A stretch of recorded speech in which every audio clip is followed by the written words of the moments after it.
सिद्धिभ्यः नमो अरिहन्ताणं नमो सिद्धाणं नमो ऐर्याणं नमो उवज्झायाणं नमो लोहि सव्साहुणम्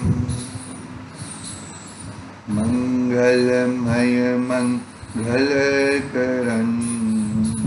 वीतराग विज्ञान नमो ताहि जाते भय हरिहंतादि महान करिमंगल करिहूँ महान ग्रंथ करन को काज जाति मिले समाज सब पामी निज पदरान मिथ्या भाषय भाव से जो प्रगट निज भाव सो जयवंत रहो सदा यही मोक्ष उपाय चेतिले चेतन चेत्या वीना केम चालसी।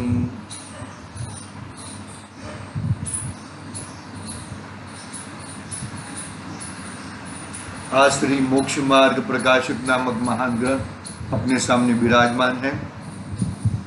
आचार्य कल्प पंडित प्रोडमजी साहब द्वारा रचित महान ग्रंथ है।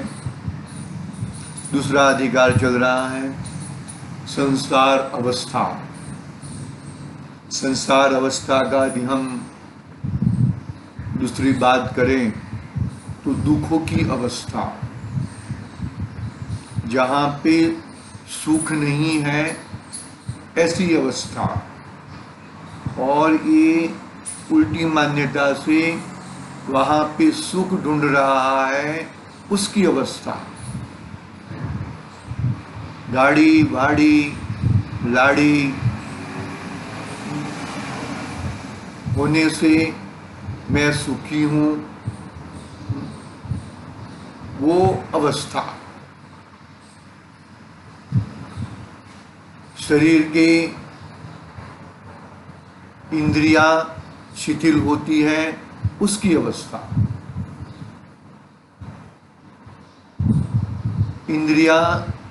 इंद्रिय ज्ञान नहीं है, लेकिन इंद्रियों का ज्ञान कोई ज्ञान मानना, वो उसकी अवस्था। ये अवस्था का वर्णन यहाँ पर दूसरे अधिकार में कहा है। बहुत महत्वपूर्ण अधिकार है। यहाँ पर लोक में क्या अवस्था हो रही है वो तुम्हारे कर्म बंधन के उदय से है। दूसरा कोई व्यक्ति कर रहा है वो जाने दो, इसके ऊपर आरोप, इसके ऊपर दोषारोपण, इसके ऊपर आरोप, इसके ऊपर दोषारोपण, ये अच्छा है, ये बुरा है, ये सब ग्रंथि हटाने का काम दूसरे अधिकार में किया है। तुम्हें मालूम पड़ जाएगा 8 कर्म है वो तो पक्का है, वो कौन से कर्म में कैसी अवस्था होती है वो बता दिया। महान, बहुत बड़ा, खराब में खराब, तत्काल छोड़ने लायक, बाकी तो स्टेप बाय स्टेप छूटेंगे, लेकिन तत्काल अभी का अभी छोड़ने लायक वो है मोहनीय कर्म, उल्टी मान्यता। शरीर मेरा है, मैं शरीर का हूं, शरीर संबंधी संयोगों मेरे हैं, मेरे शरीर को कोई कुछ करता है तो वो मेरा दुश्मन है, मेरे शरीर को कोई खिलाता है, ललाता है, पिलाता है, वो मेरा मित्र है। ये जो मान्यता है, क्योंकि पहले तो शरीर को अपना मान लिया, वही बहुत बड़ी मान्यता, उल्टी मान्यता है। और शरीर को आगे पीछे करने में, ऊपर नीचे करने में, अच्छा बुरा करने में, उसके प्रति राग द्वेष, उसके ऊपर, तो ये जो उल्टी मान्यता, पहली उल्टी मान्यता सिद्धि हो जाए भाई, पुरुषार्थ लगेगा ही। पुरुषार्थ के बिगड़ काम होने वाला नहीं है, पुरुषार्थ लगेगा ही, पुरुषार्थ के बिगड़ काम होने वाला नहीं है। वो 8 कर्मों में 4 घातिया कर्म है, 4 अघातिया कर्म है। घातिया कर्मों की चर्चा हो चुकी थी। और अघात्या कर्मों की चर्चा हमने प्रारंभ की। इसमें वेदनीय कर्म और आयु कर्म, सभी कर्मों में मोहनीय कर्म का जोर बहुत लगता है। सभी कर्मों में याद रखना, वेदनीय कर्म में भी मोह, ज्ञानावरण कर्म में भी मोह, क्योंकि मोह भाव बहुत खतरनाक भाव है और उसको तत्काल छोड़ने लायक है। देखो, अपना तीसरा अघाती कर्म है नाम कर्म। नाम कर्म की प्रकृतियां 93 कही ना, तो वो अघातिया कर्म की, उसके बारे में हमने चर्चा प्रारंभ की थी। नाम कर्म से मनुष्य आदि गतियां प्राप्त होती है, जातियां प्राप्त होती है। अरे अंत में आएगा कि तीर्थंकर नाम कर्म, तीर्थंकर गोत्र, तीर्थंकर नाम कर्म का बंधन भी नाम कर्म के उद्देश्य होता है। आएगा, आ जाएगा। तो वो तो बंधन है। नाम कर्म, गुरुदेव कहते हैं ना, जे भाव से तीर्थंकर प्रकृति बंधाती है वो भाव मेरा नहीं है भैया। तो फिर कौन सा भाव मेरा? मेरा तो एक विनायक भाव है, जानने देखने वाला, ज्ञाता दृष्टा।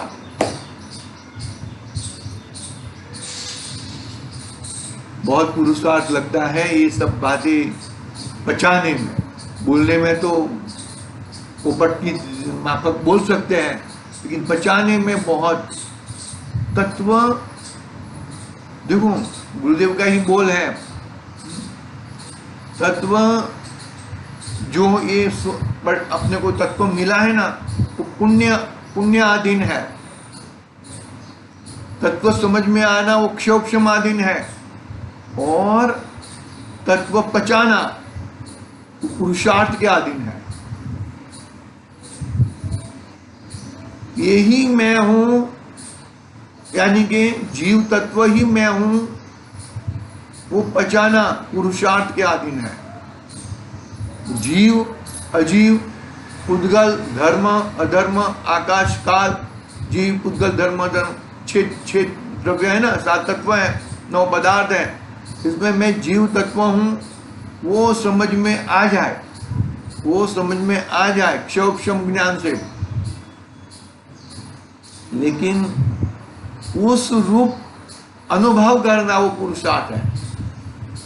वो सामग्री मिल जाए, वो पुण्याधीन अवस्था है। वो समझ में आ जाए, वो क्षोक्षमाधीन अवस्था है, और वो आचरण में आ जाए, वो पुरुषार्थ है। पुरुषार्थ ही करते रहना भैया। देखो, जिस प्रकार के आयु कहा ना, मतलब देखो मैं पढ़ता हूं यहां से, तथा श्वासोश्वास और स्वर उत्पन्न होते हैं, वे भी उद्गल के पिंड है और शरीर से एक बंधान रूप है। उनमें भी आत्मा के प्रदेश व्याप्त है। क्या कहा? श्वासोश्वास और स्वर उत्पन्न होते हैं, बरोबर है। श्वासोश्वास लेते हैं ना, बरोबर है। और स्वर आवाज, वो भी पुद्गल के पिंड है, शरीर से एक बंधान रूप है वो। इनमें भी आत्मा के प्रदेश व्याप्त है, बरोबर है। वहां श्वासोश्वास तो पवन है, जैसे आहार का ग्रहण करके करे और निहार को निकाले तभी जीना होता है, उसी प्रकार बाह्य पवन को ग्रहण करे और अभ्यंतर पवन को निकाले तभी जीवत्व रहता है। श्वासोश्वास का ना, श्वासोश्वास के श्वास लिया और निकाला, श्वास लिया और निकाला। तो ये भोजन भी ऐसे ही करते हैं ना, भोजन किया और निकाला। आहार भी होता है मतलब, और निहार भी होता है, ऐसा।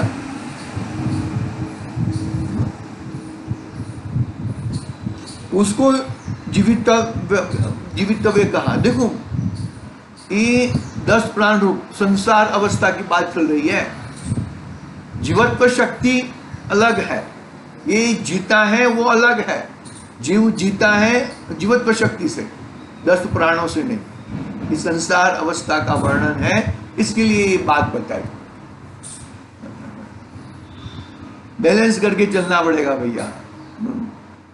ऐसे 10 प्राणों को फेंकना नहीं है, लेकिन वो प्राण मेरे जीवन भी नहीं है, वो भी पकड़ना है।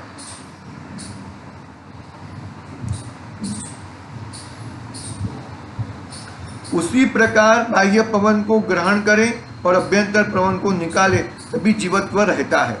इसीलिए श्वासोश्वास जीवितव्य का कारण है। बराबर है। जीवित्व यानी कि शरीर और आत्मा एक क्षेत्र है ना। इस शरीर में जिस प्रकार हार्ट मांस आदि हैं, उसी प्रकार पवन जानना, पवन हवा भी है अंदर। ये हवा के माध्यम से अंदर आगे पीछे हो रहा है। हवा के माध्यम से वो हर जगह पे अपनी अपनी चीज पहुंचती है। हवा के माध्यम से निहार भी होता है। वो ये सब है। देखो बहुत साइंस भी है इसके अंदर, बायोलॉजी भी है अंदर, है ना। वो कहते हैं ना, देखो ये हवा से भरा हुआ है, ये है ऐसा। हाँ। जैसे हस्तादिक से कार्य करते हैं, वैसे ही पवन से कार्य करते हैं। मुंह में जो ग्रास रखा उसे पवन से निगलते हैं अंदर, मलादि पवन से बाहर निकलते हैं। वैसे ही अन्य जानना तथा नाड़ी, वायु रोग, वायु गोला इत्यादि को पवन रूप शरीर के अंग जानना। ये सब नामकर्म में आ गया भाई। पकड़ में आ रही कि नहीं आ रही बात? तुम्हें शरीर किस प्रकार का मिला है, नामकर्म है। लेकिन ये शरीर अच्छा है, ये शरीर बुरा है, मैं काला हूं, मैं गोरा हूं, मैं सावला हूं। तीर्थंकर भगवानों की याद आ गई। 2 भगवान काले हैं, 2 भगवान नीले हैं, 2 भगवान गोल्डन कलर के हैं, बाकी सब श्वेत है। ऐसा कुछ है ना, 8 भगवान ऐसे हैं और 16 भगवान श्वेत वर्ण के हैं। तो भगवान ने कभी ऐसा नहीं कहा कि मैं गोला हूं, मैं काला हूं, ऐसा कभी नहीं कहा। ये अपने आप से ऐसा बोल रहा है। तो मतलब वहां पे भगवान काले गोरे नहीं होते। भगवान तो ज्ञाता दृष्टा होते हैं, भगवान तो जीव तत्व होते हैं, भगवान तो सिद्ध भगवान, सिद्ध भगवान भी अशरीरी है ना, अशरीरी होते हैं। ऐसे होते हैं। ये अरे भाई क्या बताए अभी, मतलब ठीक है, कोई वो नहीं है। यहाँ पर क्या बता, तुमको कहाँ पहुंचाना है, ये बता कि तुमको कहाँ पहुंचाना है, वो मैं आपको बताता हूं।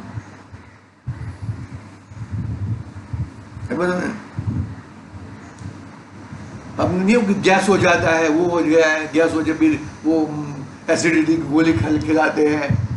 ऐसा अपना भोजन ऐसा होना चाहिए, मैं आपको बताता हूं कि वो एक दवा की तरह काम करे।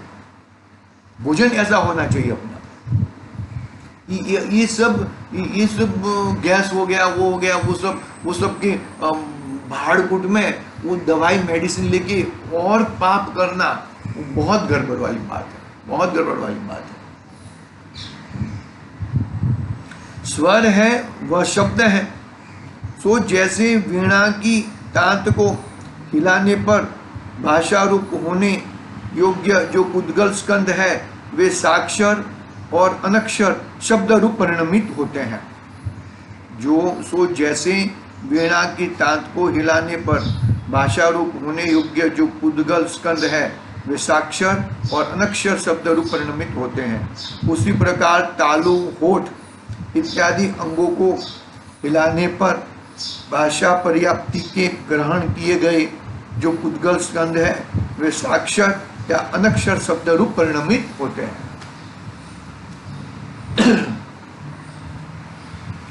आई समझ में बात?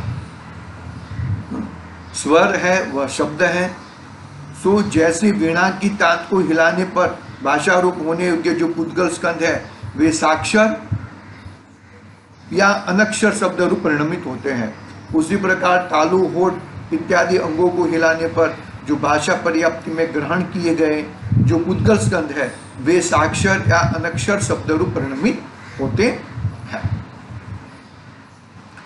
तथा शुभ अशुभ गमनादिक होते हैं।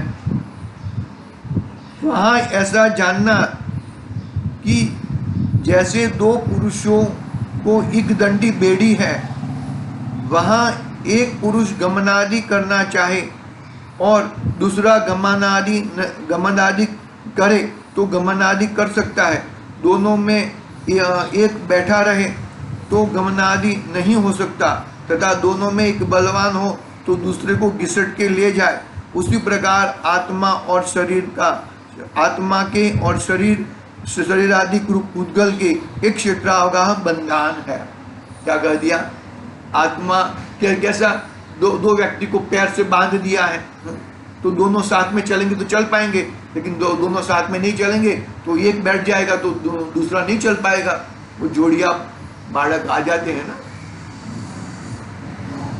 तो ये ऐसा होता है कि यहाँ पर क्या कहना चाहते हैं अच्छा ये पंडित जी कि भाई ये आत्मा और शरीर एक क्षेत्रावगाह है। अभी शरीर की ताकत नहीं है, आत्मा की ताकत, आत्मा बोल रहा है, मन बोल रहा है। तो क्या कहते हैं यहाँ पर? देखो, इसी प्रकार आत्मा के और शरीरादिक पुद्गल के एक क्षेत्रावगाह बंधन है। वहाँ आत्मा हलन चलन आदि करना चाहे और पुद्गल उस शक्ति रहित हुआ हलन चलन न करे, अथवा पुद्गल में तो शक्ति पाई जाती है परंतु आत्मा की इच्छा न हो तो हलन चलन आदि नहीं हो सकता, तथा इनमें पुद्गल बलवान हो तो हलन चलन करे तो उसके साथ बिना इच्छा के भी आत्मा हलन चलन करता है। बहुत महत्वपूर्ण बात बता दी।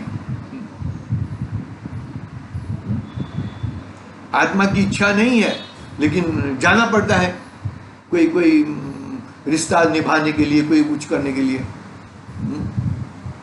आत्मा की इच्छा है मंदिर जी जाना है और घर वाले बोलते हैं कि इधर घूमने के बगीचे में घूमने के लिए जाना है, तो वो जाना पड़ता है, नहीं तो कंकास हो जाएगा, गड़बड़ हो जाएगी, क्योंकि वो है शरीर। ये तो वहां पे तो शरीर और आत्मा के बीच में बात की, लेकिन वो शरीर के साथ संयोग भी आ जाए, संयोग वो सब संयोग है, बीबी है, बच्चे हैं, तो वो सब बलवान हो जाएंगे ना, वो बलवान हो जाएंगे। और आत्मा ऐसा होता है, ऐसा दिखता है हमें, ऐसा भाषित भी होता है, इसमें कोई वो बड़ी बात नहीं है।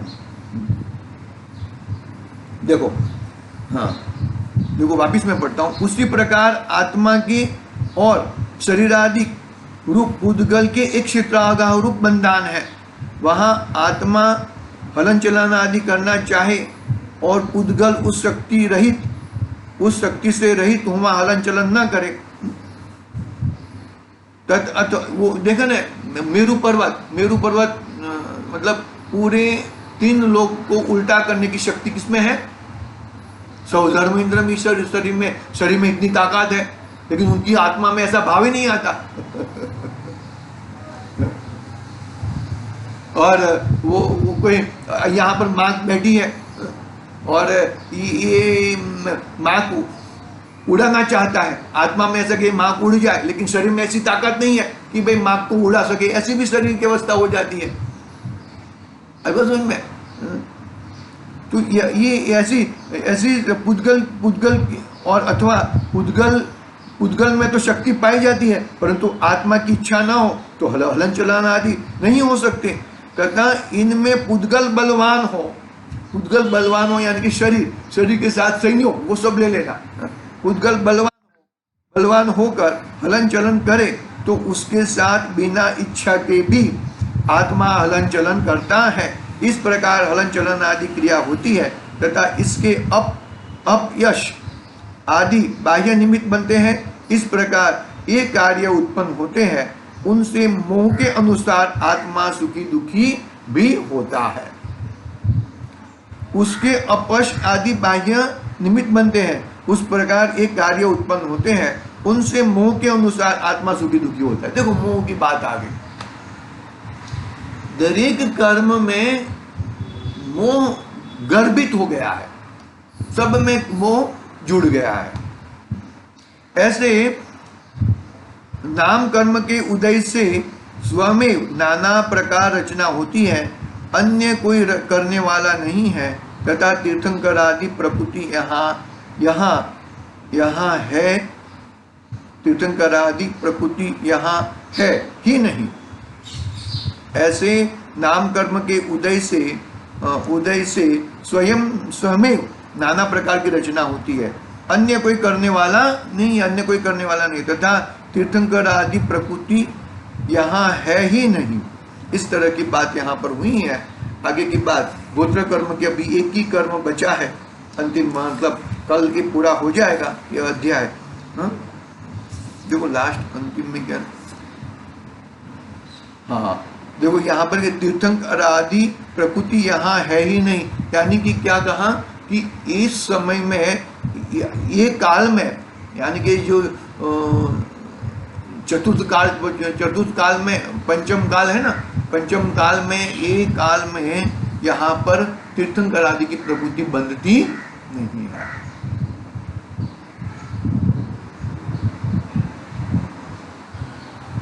ओम नमः सिद्धेभ्यः। जावानी के ज्ञान से